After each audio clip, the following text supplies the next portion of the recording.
Isang magandang araw po sa ating lahat. Una po sa lahat, binabati ko po kayo ng maligayang bagong taon. Ngayong taon po na ito ay magsisimula na po ulit tayo na mag-aral ng Korean. Napakaganda po ng topic natin ngayon at napaka-useful po. Hindi na po tayo magsasayang ng oras. Ang pag-aaralan po natin ngayon ay ang verb plus gi, ga, shilta, shipta, oryopta, etc.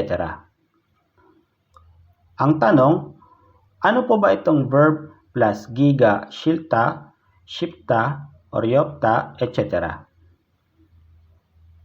Ito po ay kinakabit sa dulo ng pandiwa upang ipahiwatig ang kahulugan ng hindi gusto, madali, mahirap, at iba pa na maisagawa ang action. Ibig po palang sabihin, pwede tayong magkomento sa isang action at gawin itong subject ng pangungusap. Halimbawa, ang action na luto. Pwede tayong magkomento na mahirap ang magluto. O kaya, ang magluto ay mahirap. Next po, pwede po natin itong i-translate sa English na easy to, difficult to, hate to, etc. Pwede po natin itong i-translate sa infinitive form ng English or sa gerund form. Pero hindi po palaging ganoon. Nababago din po minsan ang translation. Sa Tagalog naman po, nakakalungkot man pong sabihin, wala po siyang exact translation. Paiba-iba po kasi ang translation natin sa Tagalog, lalo na kapag may kasama ng paksa ng pangungusap. Sa ganitong paraan po kasi bumabawi ang ating lengguwahe para mapunan ang kakulangan natin sa pag-express ng emotion.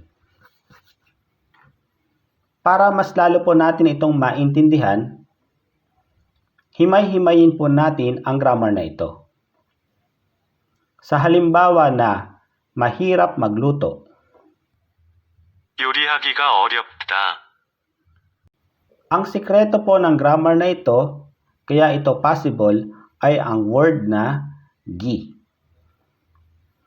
Kapag ang gi ay ikinabit natin sa isang pandiwa or verb, ginagawa nitong noun ang verb na yun. Ang ga naman po ay ang i-ga na subject particle na pinag-aralan natin sa beginner 1 number 10. Minamarkahan nito ang subject ng pangungusap. Minsan po ay ino-omit na nila ito dahil obvious naman po sa pangungusap ang subject. And then, ang oryopta naman sa halimbawa natin ay isang descriptive verb or adjective sa English.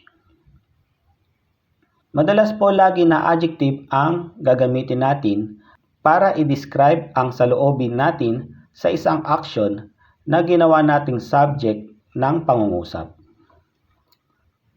Tingnan po natin ang mga halimbawa para maobserbahan po ninyo kung papaano ito ginagamit sa pangungusap.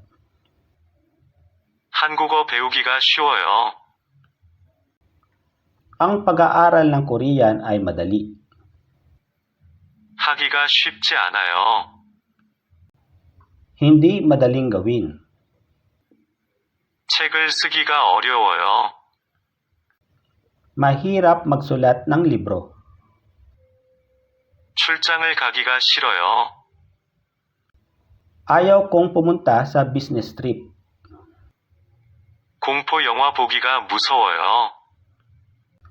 Takot akong manood ng horror movies.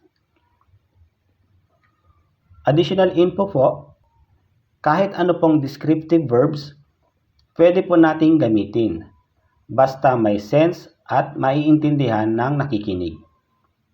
Okay lang po kung malabo ito sa simula, kalaunan ay lubusan din po natin iyang maiintindihan.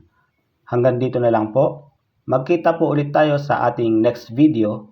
Happy New Year and God bless po sa ating lahat.